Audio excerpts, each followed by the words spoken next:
ஒரு ஊர்ல ஒரு பெரியவர் இருந்தார். ஒரு நாள் அவரை தேடி ஒருத்தர் வந்தார். ஐயா, நான் கடவுளை பரிபூர்ணமா நம்புறேன் அப்படின்னார். சரி, அந்த நம்பிக்கை உனக்கு எப்படி வந்ததுன்னு கேட்டார் இவர். அவர் சொல்ல ஆரம்பிச்சார். ஐயா, எனக்கு கல்யாணம் ஆகி 10 வருஷம் ஆச்சு. ஆனாலும் குழந்தை பாக்கியம் இல்லை. அதுக்கு என்ன காரணமாக இருக்கும்னு நான் யோசனை பண்ணிட்டு இருந்தப்போ நண்பர் ஒருத்தர் ஒரு ஆலோசனை சொன்னார். உனக்கு மதப்பற்று இல்லை, எந்த கடவுளையுமே நம்ப மாட்டேங்கிற, அதுதான் காரணம். கடவுளை நம்பு, உனக்கு குழந்தை பாக்கியம் கிடைக்கும் அப்படின்னார். அவர் அப்படி சொன்னாரே தவிர எனக்கு சந்தேகம்தான். இருந்தாலும் அவர் சொன்னபடியும் நடந்து தான் பார்ப்போமே அப்படின்னு முடிவு பண்ணேன். கடவுளை நம்ப ஆரம்பித்தேன். அந்த வருஷமே அழகான ஆண் குழந்தை பிறந்தது. எல்லாம் இறைவன் அருள் அப்படின்னார். இவர் இப்படி சொன்னதை கேட்டதும் அந்த பெரியவர் சொன்னார். நீ சொல்றதெல்லாம் சரிதான். இருந்தாலும் இந்த காலத்தில் எந்த ஒரு காரியமாக இருந்தாலும் அதை சோதனை செஞ்சு பார்த்துட்டு தான் ஒரு முடிவுக்கு வந்து சேர முடியும். அறிவுபூர்வமான முடிவு அதுவாக தான் இருக்கும். அறிவியல் சோதனைகள் அப்படித்தான். ஒரு குறிப்பிட்ட விஷயத்தை பற்றி எத்தனை தடவை சோதனை பண்ணாலும் ஒரே முடிவு தான் கிடைக்கணும். அதுதான் சரியாக இருக்கும். அதனால் இப்போ மறுபடியும் ஒரு சோதனைன்னார். என்ன செய்யணும் அப்படின்னு கேட்டார் இவர். கடவுள்கிட்ட ஒரு பெண் குழந்தை வேணும்னு கேளு. முதல்ல ஆண் குழந்தையை கொடுத்தது மாதிரியே இப்போ ஒரு பெண் குழந்தையையும் கொடுக்குறாரா பார்க்கலாம் அப்படின்னார். சரின்னு சொல்லி இவர் அதே மாதிரி முயற்சி பண்ணினார். அதுக்கப்புறம் அவர் இந்த பெரியவர்கிட்ட வரவே இல்லை. கொஞ்ச காலம் கழித்து இவரே அவரை தேடிட்டு போய் கதவை தட்டினார். அவர் கதவை திறந்தார். என்ன ஆச்சு, கடவுள் கண் திறந்தாரா அப்படின்னு கேட்டார். அவர், அந்த சமாச்சாரம்லாம் நமக்கு வேணாம் சார். முதல் தடவை அது ஏதோ தற்செயலாக ஏற்பட்ட ஒரு சாதகம். இப்போ நீங்கள் 2வது தடவை சொன்ன பிறகு தினமும் கடவுளை வேண்டிக்கிட்டு தான் இருக்கிறேன், ஒன்றும் நடக்கலை அப்படின்னார் ரொம்ப விரக்தியா. ஒரே ஒரு தோல்வியில் உங்கள் நம்பிக்கையெல்லாம் பறந்து போயிடுது பார்த்தீங்களா அப்படின்னார் அந்த பெரியவர். எல்லாம் நல்ல விதமாக நடக்கிற வரைக்கும் நம்பிக்கை, எதிர்பார்த்தது தோல்வியில் முடிஞ்சுட்டுதுன்னா அவநம்பிக்கை. மற்றவர்கள் பேரில் வைக்கிற நம்பிக்கை எந்த நேரத்திலையும் விவகாரமாகி விடக்கூடிய சாத்தியம் உண்டு. நாம் நம்பிக்கை வைக்க வேண்டியது நம்ம கிட்ட தான். நமக்குள்ளே இருக்கிறார் கடவுள். எனவே நம்ம பேரில் நாம் வைக்கிற நம்பிக்கை தான் உண்மையான கடவுள் பக்தி. நிபந்தனையற்ற நம்பிக்கையாக அது இருக்கணும். எல்லாம் நல்லபடியாக நடந்துக்கிட்டு இருந்தால் எந்த முட்டாளுக்கும் நம்பிக்கை வரத்தான் செய்யும் அப்படிங்கிறது ஒரு பெரியவர் கருத்து. தியானத்தின் மூலமாக தான் உனக்குள்ள ஆழமாக தோண்டுனா உன்னுடைய அடி ஆழத்தில் நம்பிக்கை வந்து அப்படி ஊற்றெடுக்கும், அதை பார்க்க முடியும் அப்படிங்கிறது பெரியவர்கள் சிந்தனை. ஒரு குழந்தை அப்பாவை பார்த்து என்னப்பா பண்ணுறேன்னு கேட்டுதான். பிரார்த்தனை பண்ணிட்டு இருக்கிறேன்னாராம் அப்பா. பிரார்த்தனை பண்ணுனா என்ன கிடைக்கும் அப்படின்னு கேட்டுதான் குழந்தை. எல்லாம் கிடைக்கும் அப்படின்னாராம் அப்பா. நீ வச்சிருக்கிறிய பேனா அது கூட கிடைக்குமான்னு கேட்டுதான் குழந்தை. கிடைக்குமேன்னு இருக்கார். அப்படின்னா அந்த பேனாவை என்கிட்ட கொடுத்துரு, நீ பிரார்த்தனை பண்ணி வேற பேனா வாங்கிக்கோ அப்படின்னு தான் அந்த குழந்தை. ஒருத்தர் ரொம்பவும் மகிழ்ச்சியாக வந்துக்கிட்டு இருந்தார். என்ன விஷயம்னு விசாரித்தேன். நான் தோற்று போயிட்டேன், அதுதான் மனசுக்கு மகிழ்ச்சியாக இருக்குது அப்படின்னார். எனக்கு இது ரொம்ப ஆச்சரியமாக போச்சு. இந்த உலகத்தில் தோற்று போகிறவங்க யாரும் மகிழ்ச்சியாக இருக்கிறது இல்லை. அப்படி இருக்கிறப்ப இவர் இப்படி சொல்கிறாரே, எங்கே தோற்று போனீங்கன்னு கேட்டேன். அதுக்கப்புறம் தான் அவர் விவரமாக சொன்னார். என்னோட 5 வயசு குழந்தையோட நான் விளையாடிக்கிட்டு இருந்தேன். அந்த விளையாட்டில் என் குழந்தை ஜெயிச்சு விட்டுது, நான் தோற்று போயிட்டேன் அப்படின்னார் ரொம்ப உற்சாகமாக. நான் யோசித்து பார்த்தேன். அதாவது நாம் சின்ன குழந்தையாக இருக்கிறப்போ எந்த விளையாட்டில் கலந்துக்கிட்டாலும் அதில் நாம் தான் ஜெயிக்கணும்னு ஒரு வெறி நமக்குள்ளே இருக்கும். நம்மளை எதிர்த்து விளையாடுறவர் நல்லவரா கெட்டவரா, பெரியவரா சின்னவரா அப்படிங்கிறதெல்லாம் முக்கியம் கிடையாது. அவர் தோற்று போகணும், நாம் ஜெயிக்கணும், அதுதான் முக்கியம். எதிரியை சந்தோஷப்படுத்த விளையாடுகிற கலை அப்போ நமக்கு தெரியறதில்ல. வாழ்க்கையில் ஒரு பக்குவம் வந்ததுக்கு அப்புறம் வெற்றி பெறணுங்கிற மன அழுத்தம் போயிடுது. போட்டியில் ஜெயிக்கணுங்கிறத விட குழந்தையை சந்தோஷப்படுத்தணுங்கிறது முக்கியமாக போச்சு. ஜெயிக்கணுங்கிற வெறி ஓடி போட்டுது. ஒரு குழந்தையா இருந்தப்போ நம்ம வளர்ச்சிக்கு உதவிய வெறி பெரியவனானதுக்கு பிறகு நமக்கு எதிரியாக மாறுது. அதை சரியான சமயத்தில் நாம் புரிஞ்சுக்கிட்டோம்னா போதும், நாம் பொழைச்சிக்கலாம். ஒவ்வொரு மனுஷனுமே வாழ்க்கையோட அடுத்த கட்ட வளர்ச்சியில் அடி எடுத்து வைக்கிற நேரத்தில் தன்கிட்ட இருந்து ஏதோ ஒரு குணத்தை அல்லது தன் குணம் இருந்த ஏதோ ஒரு உறவை நாம் இழக்கத்தான் வேண்டியிருக்குது. ஒரு கட்டம் வரைக்கும் உதவியாக இருந்த குணம் அடுத்த கட்டத்துக்கு தடையாக கூட மாறிடலாம். இந்த பரிமாண மாற்றத்துக்கு உள்ளாகிற ஒவ்வொருத்தரும் பிரத்யட்சமாக இதை உணர்றாங்க. ஆனால் பல பேர் எப்படின்னா பழசை திறந்துவிட்டு புதிய கொள்கைகளை உருவாக்கிக்கிறதுக்கு இஷ்டம் இல்லாமல் இருந்துடுறாங்க, அல்லது அப்படி செய்ய முடியாமல் தவிக்கிறாங்க. இதையெல்லாம் மீறி அந்த பழசை திறந்துட்டா அதை இழந்ததால் உண்டாகிற மன அழுத்தம் சில காலத்துக்கு வருத்திக்கிட்டு தான் இருக்கும், வேறு வழி இல்லை. ஆரோக்கியமான ஒரு முன்னேற்றத்துக்காக அந்த மன அழுத்தத்தை தாங்கிக்கத்தான் வேணும் அப்படிங்கிறாரு அந்த உலக புகழ்பெற்ற மேதை ஒருத்தர், இந்த ஸ்காட் பெக் அப்படிங்கிறவர். பிறந்த நாள் முதல் இதுதான் சரி அப்படின்னு கற்பிக்கப்பட்டு வந்த ஒவ்வொரு தத்துவத்தையும் தங்களுடைய வளர்ச்சிக்கு தகுந்த மாதிரி மாற்றி அர்த்தப்படுத்தி கொள்ள முடியாமல் வாழ்க்கை சூழல்ல அப்படியே அரைப்பட்டு தூளாகிறவர்கள் தான் ரொம்ப தவிக்கிறாங்களாம். இதுதான் அவருடைய கருத்து. பெரும்பாலும் மனிதர்களுடைய நடுத்தர வயசில், அதாவது 30 தாண்டுகிற சமயத்தில் தான் இந்த தவிப்பு உண்டாகுதான். இதை தான் மேற்கத்திய நாடுகளில் அடிக்கடி மிட் லைஃப் கிரைசிஸ் அப்படின்னு சொல்கிறாங்க. அப்பப்போ பழசையெல்லாம் தொலைச்சி விட்டு புதுசாக பிறக்கிறதுக்கு கற்றுக்கணும். ஒவ்வொரு நிமிஷத்தையும் அந்த நிமிஷத்துக்கு ஏற்ற சித்தாந்தம் கொண்டவர்களாக சந்திப்போம் அப்படிங்கிறார் அந்த உளவியல் நிபுணர். இப்படி பழகிக்கிட்டால் வாழ்க்கை இன்பமயம், இல்லைன்னா தவிப்பு மயம்தான். பழசை தொலைக்க முடியாதவர்களில் எத்தனையோ பேர் உண்டு, எத்தனையோ ரகம் உண்டு. அதில் வேடிக்கையான நண்பர்களும் உண்டு. ஒருத்தர் நண்பர் வீட்டுக்கு போனார். அவர் ஏதோ இனிப்பு பலகாரம் கொடுத்து சாப்பிட சொல்லியிருக்கிறாங்க அவங்க வீட்டில். இவர் சாப்பிட்டு பார்த்துட்டு சொன்னாராம், சார் 6 மாதத்துக்கு முன்னாடி ஒரு தடவை இங்கே வந்தேன், அப்போது ஒரு இனிப்பு பலகாரம் கொடுத்தீங்க, அது இதை விட நல்லா இருந்தது சார் அப்படின்னாராம். அப்போ செஞ்ச அதே இனிப்பு பலகாரம் தான் சார் இதுவும் அப்படின்னாராம் அவர். சில பேர் ஆழம் பார்த்தா 60 வயசு மாதிரி தோணும், உண்மையான வயசு என்னன்னு பார்த்தா 40 அல்லது 45ம்பாங்க. சில பேரை பார்க்கறதுக்கு 45 மாதிரி தெரியும், உண்மையிலேயே 65 தாண்டி இருப்பாங்க. ஒரு மனிதனுக்கு 2 வகையான வயது உண்டுங்கிறார் ஓஷோ. அதாவது உடம்புக்குன்னு ஒரு வயசு, மனசுக்குன்னு ஒரு வயசு. முதல் உலக மகாயுத்தம் நடந்தது இல்லையா, அது முடிஞ்சதுக்கு அப்புறம் முதல் தடவையாக மனிதனின் மூளை வளர்ச்சியை பற்றி மனநல வைத்தியர்கள் ஒரு கணக்கெடுப்பு சோதனை நடத்தினாங்களாம். அது வரைக்கும் மனிதனுக்கு 2 வகையான வயது உண்டுன்னு யாரும் சிந்திச்சதே இல்லையா. அந்த உலக மகாயுத்தம் முடிஞ்சதுக்கு அப்புறம் மனிதனுடைய சராசரி மனதின் வயதை கணக்கிட்டு பார்க்கும் பொழுது அவங்களுக்கெல்லாம் ரொம்ப அதிர்ச்சியாக இருந்துதான். ஏன்னா அது ரொம்ப பின்தங்கிய நிலையில் இருந்திருக்கு, வளர்ச்சி அடையாத நிலையில் இருந்திருக்கு. அவங்க கண்டுபிடிச்ச பிரகாரம் அப்போ மனசோட சராசரி வயசு என்ன தெரியுமா, 14. அப்படின்னா பார்த்துங்க, உடல் ரீதியாக ஒருத்தரோட வயசு 70 கூட இருக்கலாம், ஆனால் மனசோட வயசு 14 தான். இதுக்கு நேர்மாறாக அமைஞ்சு போச்சுன்னு வச்சுங்க. அதாவது ஒருத்தருக்கு உண்மையிலேயே 14 வயசு, அதாவது உடலோட வயசு 14, அவரோட மனசின் வயசு 70ன்னு வச்சுக்கோங்க. இப்படி அமைஞ்சுட்டுதுன்னா அவர் சீக்கிரம் ஞானத்தன்மை அடைஞ்சிருவார் அப்படின்னு அர்த்தம். இப்போ நமக்கெல்லாம் உடம்போட வயசு மனசோட வயசு ரெண்டும் ஒன்றா இருந்துட்டா அதுவே போதும், அதுவே பெரிய விஷயம். இப்போ எமர்சன் கிட்ட போய் ஒருத்தர் கேட்டாராம், உங்கள் வயசு என்ன அப்படின்னு. அவர் உடனே பதில் சொல்லியிருக்கார், 360 வருஷம் அப்படின்னாராம். கேட்டவர் குழம்பி போயிட்டார். அவர் என்ன சொல்கிறாரு, 360 வயசா?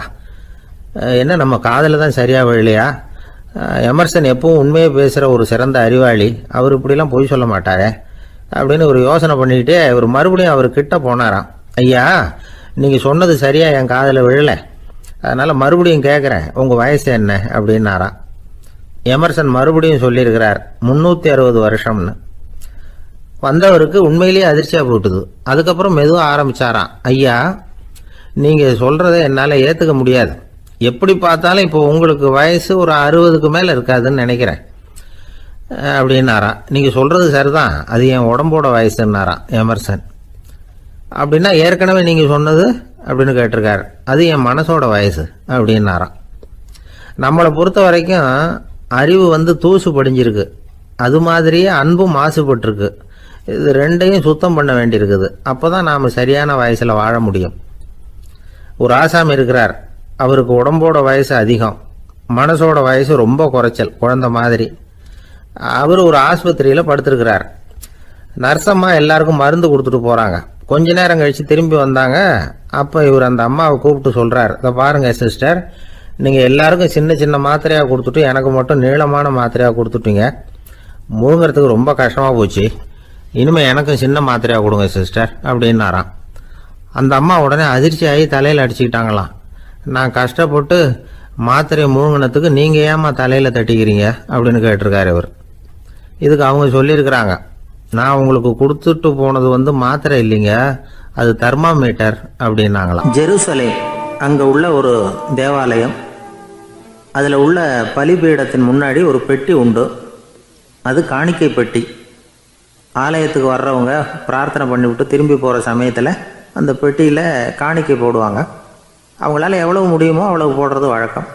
அவங்கவுங்க வசதிக்கு தகுந்த மாதிரி போடுவாங்க. வசதி உள்ளவங்களாக இருந்தாலும் சரி, வசதியே இல்லாத வறியவர்களாக இருந்தாலும் சரி, ஆலய காணிக்கை பெட்டியில் காசு போடுறது அவங்களுக்கு ரொம்ப பெருமையான ஒரு செயல். ஒரு சமயம் இயேசு தம்முடைய சீடர்களோடு அந்த ஆலயத்துக்கு வரார். அங்கே உட்காந்து ரொம்ப நேரம் வழிபாடு பண்ணிகிட்டு இருக்கிறார். சீடர்களும் அந்த ஜபத்தில் கலந்துக்கிட்டாங்க. வழிபாடு முடிஞ்சுது. இயேசு உட்காந்துருக்கிறார். காணிக்கை பெட்டியில் காசு போடுறவங்கள கவனிக்கிறார். சீடர்களும் அதையே கவனிச்சுக்கிட்டு இருக்கிறாங்க. ரொம்ப பேர் வரிசையாக வந்தாங்க. அவங்களால முடிஞ்ச அளவுக்கு காசு போட்டுட்டு அவங்க பாட்டுக்கு போய்கிட்டு இருக்கிறாங்க. வசதியானவங்க நிறைய பேர் வந்தாங்க. அதுக்கு மத்தியில் வயசான ஒரு அம்மா, அவங்களும் காசு போட்டுட்டு போகிறாங்க. இப்போ இயேசு தன்னுடைய சீடர்கள் பக்கம் திரும்பினார். ஒரு கேள்வி கேட்டார். இப்போ இந்த காணிக்கை பெட்டியில் நிறைய பேர் காசு போட்டுட்டு போகிறத நீங்கள் கவனிச்சிங்க. இன்னைக்கு இந்த காணிக்கை பெட்டியில் ரொம்பவும் அதிகமாக காசு போட்டது யார் அப்படின்னு கேட்டார். முதல்ல வந்தார ஒரு பெரிய மனுஷன், அவர் தான் அதிகமாக போட்டார் அப்படின்னார் ஒருத்தர். மூணாவதாக வந்தவர் தான் அதிகமாக போட்டார், நான் கவனித்தேன் அப்படின்னாரு இன்னொருத்தர். இப்படி ஆளுக்கு ஒரு விதமாக சொல்கிறாங்க. கடைசியாக இயேசு சொன்னாராம், இன்றைக்கு அந்த பெட்டியில் அதிகமாக காசு போட்டவங்க அந்த வயசான அம்மா தான் அப்படின்னாராம். சீடர்களுக்கு ஒன்றும் புரியல. அந்த அம்மா ரொம்பவும் ஏழையாச்சே, அவங்க எப்படி அதிகமாக காணிக்கை செலுத்த முடியும் அப்படிங்கிறது அவங்க சந்தேகம். இயேசு விளக்குனார். நிறைய பேர் வந்தாங்க, நிறையவே காசுகள் போட்டாங்க, அது உண்மைதான். ஆனால் அந்த அம்மா என்ன பண்ணாங்க கவனிச்சிங்களா? வந்தாங்க, தன்னுடைய காசு பையை திறந்தாங்க, அப்படியே கொட்டுனாங்க. அதில் இருந்தது 2 காசுகள் தான். அந்த 2 காசும் காணிக்கை பெட்டியில் விழுந்துட்டுது. மற்றவங்கள்லாம் தங்கள்கிட்ட இருந்த செல்வத்தின் ஒரு சிறு பகுதியை எடுத்து பெட்டியில் போட்டாங்க. ஆனால் இந்த அம்மா தன்கிட்ட என்ன இருந்ததோ அதை அப்படியே போட்டுட்டாங்க. தன்னுடைய பிழைப்புக்காக வச்சுருந்த அவ்வளவையும் இழக்கிறதுக்கு தயாராகிட்டாங்க. அவ்வளவு தாராள மனசு அவங்களுக்கு. அதனால் அவங்க செலுத்தின காணிக்கை தான் அளவில் அதிகம் அப்படின்னார். விலை மதிப்பில்லாத முத்து புதையல் ஒருத்தனுக்கு கிடைக்க போகுதுன்னு வச்சுக்கோங்க. அதன் மதிப்பை உணர்ந்தவன் என்ன பண்ணுவான்? அதை அடையிறதுக்காக தன்கிட்ட இருக்கிற எதையும் கொடுக்கறதுக்கு தயாராக இருப்பான் இல்லையா? அது மாதிரி தான் இதுவும் அப்படின்னார். உலக மதிப்பீடுகளை துரும்பா தூசியாக மதித்து அதையெல்லாம் உதறி விடுகிறவன் இறையருள் அப்படிங்கிற இணையில்லாத செல்வத்தை பெறுகிறான் அப்படிங்கிறது இதில் உள்ள கருத்து. இறைவனுக்காக இழப்பதுன்னா துன்பப்படுகிறவர்களுக்காக, ஏழைகளுக்காக, ஏதுமற்றவர்களுக்காக இழப்பது அப்படின்னு அர்த்தம். உங்கள் அயலானுக்கு நீங்கள் என்ன உதவி செய்தாலும் அதை எனக்கே செய்கிறீர்கள் அப்படின்னு இயேசு சொல்லியிருக்கிறார். அடுத்தவங்களுக்கு உதவணுங்கிற குணம் இன்னைக்கு ரொம்ப குறைஞ்சி போச்சு. ஒருத்தன் வாழைப்பழத்தோல் வழுக்கி கீழே விழுந்துட்டான். பக்கத்தில் இருந்த நண்பன் உடனே இவனை தூக்கிக்கிட்டு போய் ஆஸ்பத்திரியில் சேர்த்துட்டான். அதுக்கப்புறம் சொன்னான், நீ அந்த வாழைப்பழத்தோலில் காலை வைக்க போகிறத முன்னாடியே நான் கவனிச்சுட்டேன் அப்படின்னு நானா. அப்படின்னா அப்போவே நீ எனக்கு உதவி செஞ்சுருக்கலாமே அப்படின்னு நானா அவன். நான் டாக்டருக்கு உதவலாம்னு நினச்சிட்டேன் அப்படின்னா இவன். ஒருத்தர் இருக்கார், நல்ல உத்தியோகத்தில் தான் இருக்கிறார். ஆனால் எப்போ பார்த்தாலும் முகத்தை வெறுப்பாக வச்சுருப்பார். அப்படியே வருவார் போவார். ஏன் சார் இப்படி இருக்கிறீங்க அப்படின்னு விசாரித்தோம். ஏன்டா இந்த வேலைக்கு வந்தோம்னு இருக்கு சார் அப்படின்னார். உங்கள் வேலை உங்களுக்கு பிடிக்கலையா அப்படின்னு கேட்டோம். இல்லைன்னார். இப்படிப்பட்டவங்க வெற்றிகரமான வாழ்க்கை வாழ முடியாது. இது நிபுணர்கள் கருத்து. வேலையை நேசிக்க தெரிந்தவர்கள் வெற்றி பெறுவார்கள் அப்படிங்கிறாங்க அவங்க. எந்த துறையாக இருந்தாலும் சரி, அந்த துறையில் வெற்றிகரமாக இருக்கிறவங்கள விசாரித்து பாருங்கள். எனக்கு என்னுடைய வேலை ரொம்ப பிடிக்கும் அப்படின்னு சொல்கிறவங்களாக தான் இருப்பாங்க. அப்படி இருந்தால் தான் அது வெற்றிகரமாக இருக்க முடியுது அவங்களால. ஒருத்தனுக்கு பிடித்தமான பொழுதுபோக்கே அவனுடைய தொழிலாக இருந்துட்டுதுன்னா அவனை மாதிரி கொடுத்து வச்சவன் வேற யாரும் இல்லை அப்படிங்கிறார் பெர்னாட் ஷா. ஒரு தடவை மன்னர் ஹுமாயூன் உயிரை தண்ணீர் முண்டு ஊற்றுகிற தொழிலாளி ஒருத்தர் காப்பாற்றினாராம் அந்த ஹுமாயூன் உயிரை. உடனே மன்னர் கேட்டிருக்கார், உனக்கு என்ன வேணும்னாலும் கேளு தரேன், உயர் பதவி வேணுமா அப்படின்னு கேட்டாராம். மன்னா, மக்களின் தாகம் தீர்க்கக்கூடிய இந்த பணியை விட உயர்ந்தது உண்டா அப்படின்னாராம் அந்த தொழிலாளி. அவரால் அவருடைய வேலையை நேசிக்க முடிஞ்சுது. அதனால் மகிழ்ச்சியாக இருக்க முடிஞ்சுது. நாமெல்லாம் அப்படி இல்லை. வேலை கிடைக்கிற வரைக்கும் கிடைச்சா போதும் அப்படின்னு இருக்கும். கிடைச்சதுக்கப்புறம் ஏன்டா அந்த வேலைக்கு வந்தோம்னு ரொம்பவும் அழுத்துக்குவோம். சரி, நாம் இருக்கிற இடத்துல நாம் வெற்றிகரமாக இருக்க வழி உண்டா அப்படின்னா உண்டுன்னு சொல்கிறாங்க. அதாவது மன இயல் நிபுணர்கள் இருக்கிறாங்க இல்லையா, அவங்க அதுக்கு முக்கியமாக 6 வழிகள் சொல்கிறாங்க. நீங்கள் ஒரு அலுவலகத்தில் வேலை பார்க்குறவரா அப்படின்னா இதை கேளுங்க. அதாவது உங்கள் மேலதிகாரி எதிர்பார்ப்புக்கு தகுந்த மாதிரி உங்கள் வேலை இருக்குதா? அப்படி இல்லைன்னா முதல்ல உங்கள் வேலையின் தரம் உயரணும். உங்களுக்கு மேலே கீழே வேலை பார்க்குற பணியாளர்கள்கிட்ட நல்ல விதமாக பழகுறீங்களா? அந்த உறவு முறையில் ஏதாவது குறை இருந்தால் அதை கண்டுபிடிச்சி சரி பண்ணுங்க. நம்பிக்கைக்கு உரியவர் அப்படின்னு நீங்கள் பேர் எடுக்கணும். நீங்கள் எடுக்கிற முடிவு நல்ல முடிவாக தான் இருக்கும் அப்படின்னு அடுத்தவங்க சொல்லணும். உங்கள் தோற்றத்துக்கு முக்கியத்துவம் கொடுங்க. இது மனம் உடல் ரெண்டும் சம்மந்தப்பட்டது. அதனால் மனசையும் ஆரோக்கியமாக வச்சுருக்கணும், உடம்பையும் ஆரோக்கியமாக வச்சுருக்கணும். உங்களுடைய நிர்வாகம் செயல்படுற விதத்தை நல்லா புரிஞ்சு வச்சுக்கணும். உங்களுடைய நிர்வாகம் இப்போ ஒரு காரியம் செய்யுதுன்னு வச்சுங்க, ஏன் அப்படி செய்யுது, எதுக்காக அப்படி செய்யுது, அதனுடைய குறிக்கோள் என்ன, அது நீடிக்கிறதுக்கு காரணம் என்ன, இதெல்லாம் தெரிஞ்சுக்கணும். சிரிப்புக்கு வஞ்சகம் பண்ணக்கூடாது, நல்லா சிரிக்கணும், அப்போ தான் அது திரும்ப கிடைக்கும். கடந்த கால தோல்வியை பற்றி கவலைப்படக்கூடாது. முதலாளி விருப்பம் தெரிஞ்சு நடந்துக்கிறது நல்லது தான். அதுக்காக காக்கா பிடிக்கணுங்கிற அவசியம் இல்லை. உங்களுக்கு ஒரு பொறுப்பான வேலை கிடைக்குது, உடனே சத்தம் குழப்பம் அப்படின்னு சூழ்நிலையை இறுக்கமாக ஆக்கிடக்கூடாது. எந்த சூழலையும் இயல்பாக கையாளக்கூடியவர் அப்படிங்கிறத காட்டணும். இதெல்லாம் உங்கள் துறையில் நீங்கள் வெற்றி பெற நிபுணர்கள் சொல்கிற யோசனைகள். இவ்வளவு விவரமும் சொல்லிவிட்டு ஒருத்தரை பார்த்து கேட்டோம், இப்போ சொல்லுங்க, நீங்கள் செய்கிற வேலை உங்களுக்கு பிடிச்சிருக்குதா அப்படின்னா. ரொம்ப ரொம்ப பிடிச்சிருக்குது அப்படின்னார். சரி, என்ன செஞ்சிட்டு இருக்கிறீங்க அப்படின்னு கேட்டோம். சும்மா தான் இருக்கிறேன் அப்படின்னார் அவர். அம்மாக்காரங்களுக்கு அடிக்கடி ஏற்படுற கவலை ஒன்று உண்டு. அதாவது குழந்தை சரியாக சாப்பிட மாட்டேங்குதே அப்படிங்கிற கவலை. இவங்கெல்லாம் ஒரு விஷயத்த நல்லா புரிஞ்சுக்கணும். குழந்தைகள்ங்கிறவங்க பெரியவங்க மாதிரி இல்லை. அவங்க கடிகாரத்தில் மணியை பார்த்துட்டு சாப்பிட்றதுக்கு உட்கார்ற ரகம் கிடையாது. பசிச்சா சாப்பிடுவாங்க, இல்லைன்னா விளையாடுவாங்க அல்லது தூங்குவாங்க. அது புரியாமல் அவங்கள கட்டாயப்படுத்தி அல்லது மிரட்டி சாப்பிட வைக்கிறது ரொம்ப தப்பு. ஒரு 8 மாத குழந்தைக்கு 3 மணி நேரத்துக்கு ஒரு தடவை பசிக்கும். அந்த நேரம் பார்த்து சாப்பாடு கொடுத்தா அடம் பண்ணாமல் அது பாட்டுக்கு சாப்பிட்றோம். அதே குழந்தைக்கு 1 வயசு ஆகிறப்போ 4 மணி நேரத்துக்கு ஒரு தடவை பசிக்கும். இந்த வயசுல இயற்கையாகவே பசி குறைஞ்சிருக்கும். அது புரியாமல் என் குழந்தை முன்னாடி மாதிரி இப்போ சரியாக சாப்பிட மாட்டேங்கிறான் அப்படின்னு சில பேர் டாக்டர்கிட்ட போய் சொல்லிக்கிட்டு இருப்பாங்க. இன்னொரு விஷயம், ஒரு குழந்தைக்கு வயசு அதிகமாகிற வேகத்துக்கு உடம்பு எடையும் அதிகமாகிக்கிட்டே போகாது. உடம்பு எடை அதிகமாகிற வேகம் குறைஞ்சிக்கிட்டே வரும். 6 மாத குழந்தைக்கு ஒரு வாரத்தில் 150 கிராம் எடை கூடும். ஒரு வயசுல வாரத்துக்கு 71 கிராம் எடை கூடும். இது புரியாம அதிகமாக சாப்பாட்டை கொடுத்து குழந்தைய கஷ்டப்படுத்தக்கூடாது. ஏன்னா அளவுக்கு மீறின உணவு அஜீரணத்தை உண்டு பண்ணிவிடும். குழந்தைக்கு ஒரு தட்டில் கொஞ்சமாக ஆகாரத்தை வச்சு கொண்டுகிட்டு போய் கொடுக்கணும். மலை மாதிரி குவிச்சு வச்சா அதை பார்த்ததுமே பசி அடங்கி போயிடும். அடித்து மிரட்டி பயமுறுத்தி குழந்தைய சாப்பிட வைக்கிற பழக்கம் இருக்கு பாருங்க, அதுக்கு ஃபுட் ஃபோர்ஸிங் அப்படின்னு பேர். இப்படி பண்ணுனா குழந்தைக்கு சாப்பாட்டில் விருப்பம் குறைஞ்சிரும், அதை கண்டாவே வெறுக்க ஆரம்பிச்சிடும். அது மாதிரி உளம் சார்ந்த பசி குறைவு, சைக்கோஜெனிக் அனோரெக்சியா, அது ஏற்படுமா. சாப்பாடுங்கிறதே ஒரு தண்டனை மாதிரி தோணும். குழந்தைகளுக்கு பிடிச்ச மாதிரியான ஆகாரத்தை கொடுக்கணும். சத்து அதிகம் இருக்குங்கிறதுக்காக அதுக்கு பிடிக்காத ஆகாரத்தை கொடுத்து கட்டாயப்படுத்தக்கூடாது. குழந்தைகளுக்கு 2 வயசு ஆகிறப்போ இயற்கையாகவே எதிர்மறை குணம் உண்டாகும். அதாவது அந்த எதிர்மறையாக பேசுறது. இது மாதிரி சமயங்களில் நாம் என்ன சொல்கிறோமோ அதுக்கு நேர்மாறாக நடந்துக்கும். ஏட்டிக்கு போட்டி. சாப்பிட சொன்னால் விளையாட போவோம், விளையாட சொன்னால் சாப்பாடு கேட்கும். இதை புரிஞ்சுக்கிட்டு நடந்துக்கணும். குழந்தை சொன்ன பேச்சை கேட்கலேன்னு கோவப்படக்கூடாது. குழந்தை வளர வளர பிடிவாத குணம் வர்றது சகஜம்.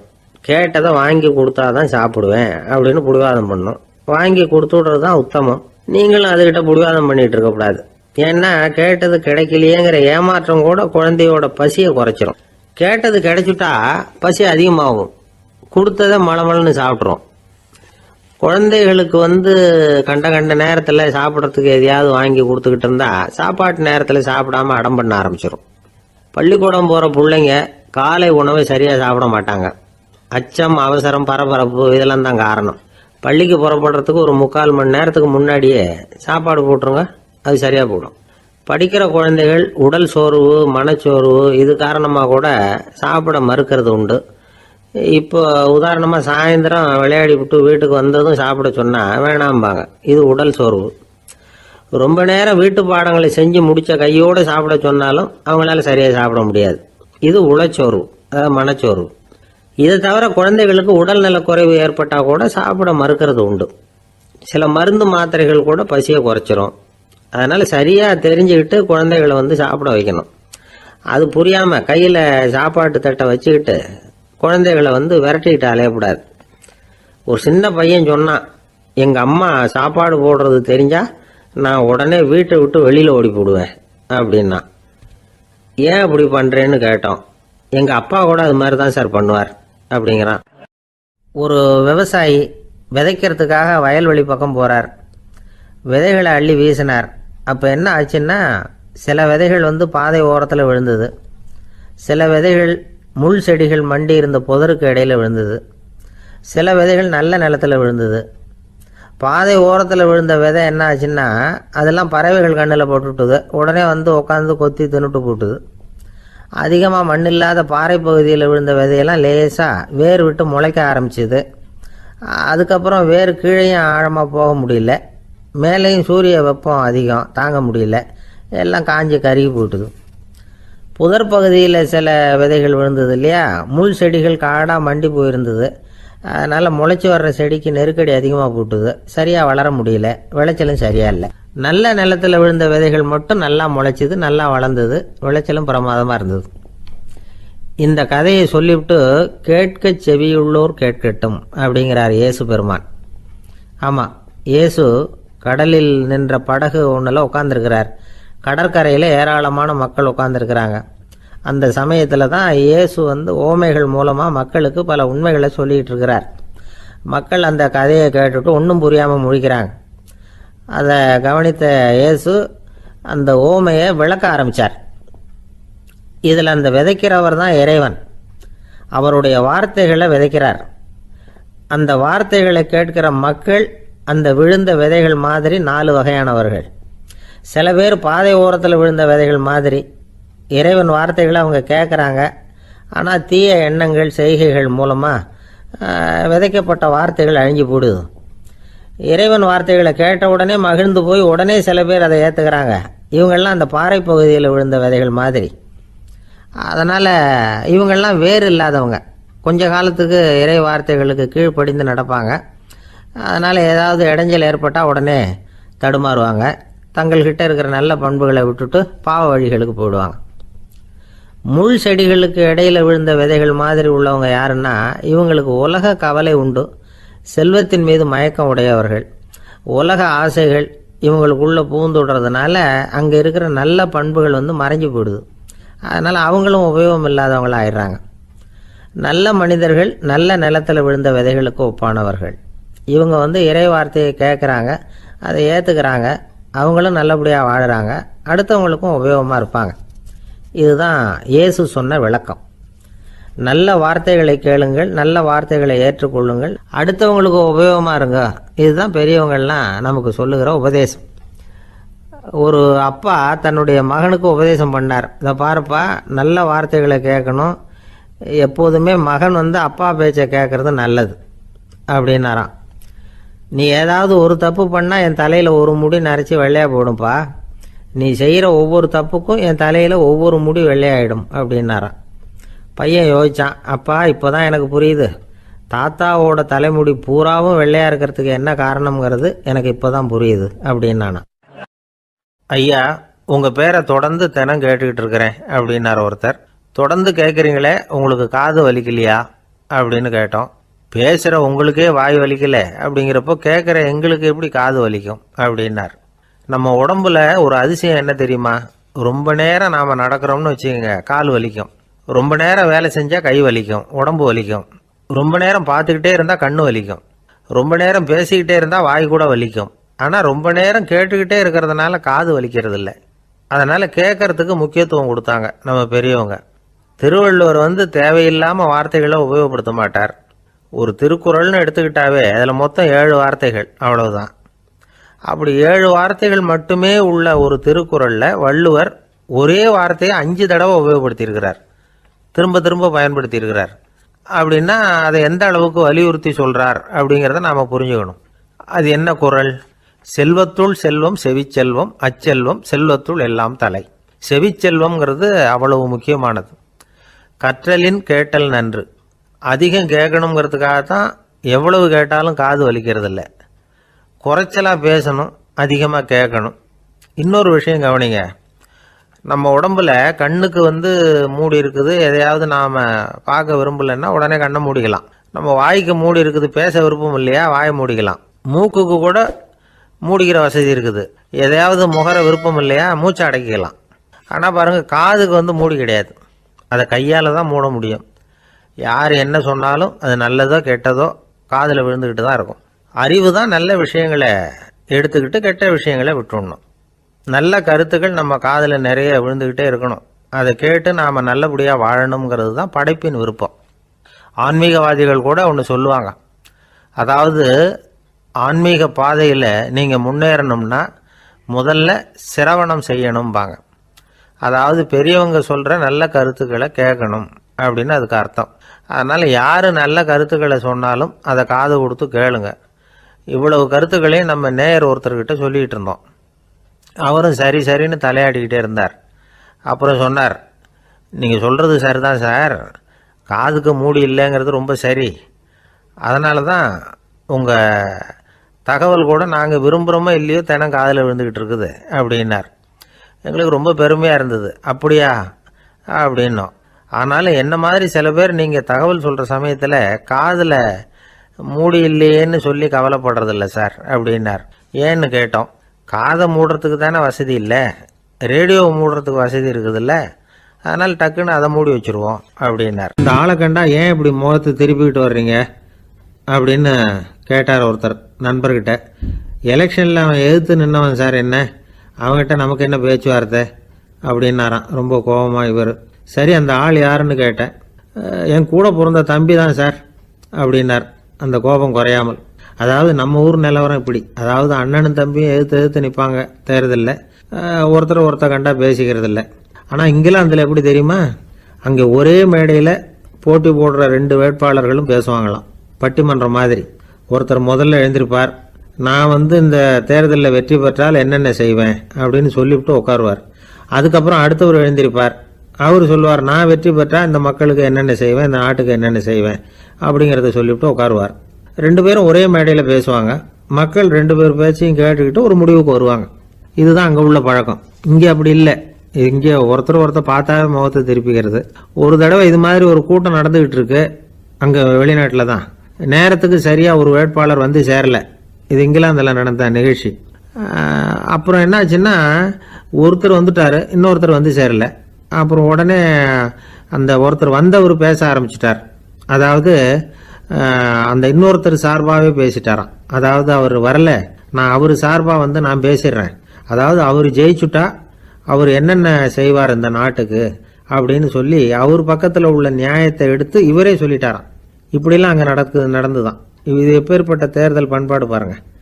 அதனால இன்னொரு விஷயம், இப்போ இங்கிலாந்துலாம் ஓட்டு கேட்குறப்ப வெற்றியா தோல்வியாங்கிறத ஓரளவுக்கு யூகிச்சு விடலாமா.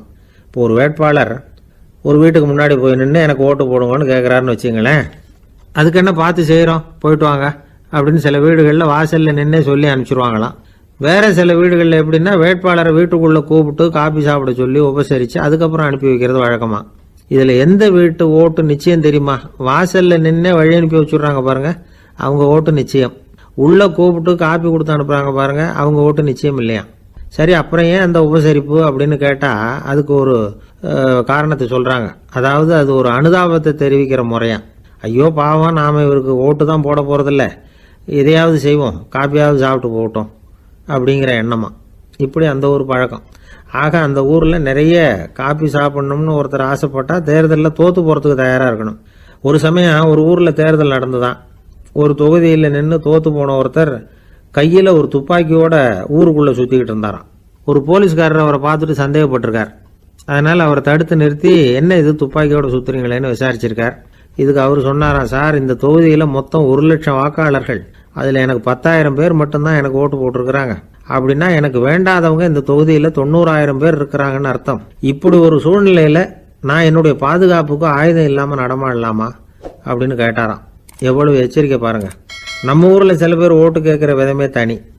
ஒருத்தர் ரொம்ப சாமர்த்தியமாக ஓட்டு கேட்பாராம். அவர் எப்படின்னா, ஒரு வீட்டுக்கு போகிறாருன்னு வச்சுங்களேன், அந்த நேரம் அந்த வீட்டுக்காரரு என்ன செஞ்சுக்கிட்டு இருக்கிறாரோ அதே வேலையை இவரும் கொஞ்ச நேரம் செய்வாராம், அவருக்கு ஒத்தாசையா. அதுக்கப்புறம் மெதுவாக பேச்சு கொடுப்பார், ஓட்டு கேட்பார், இது மாதிரி எலெக்ஷனில் நிற்கிறேன் கவனிக்கணும்னு. அது மாதிரி ஒரு தடவை அவர் போனப்போ அங்கே அவர் என்ன பண்ணிட்டு இருக்காரு, வீட்டுக்கு பின்னாடி மாட்டு கொட்டையில் பால் கறந்துக்கிட்டு இருக்கார் ஒரு பசுமாட்டுக்கிட்ட. அந்த வீட்டில் இவர் ஓட்டு கேட்க போனவர் இவர் ஓடி போய் இன்னொரு சொம்பை எடுத்துக்கிட்டு அதே மாட்டுக்கு இன்னொரு பக்கம் போய் உட்காந்துக்கிட்டு இவரும் பால் கறக்க ஆரம்பிச்சிட்டார். எதிர உட்காந்துட்டு இருக்காரு இவர் இந்த பக்கம் உட்காந்துருக்கார்.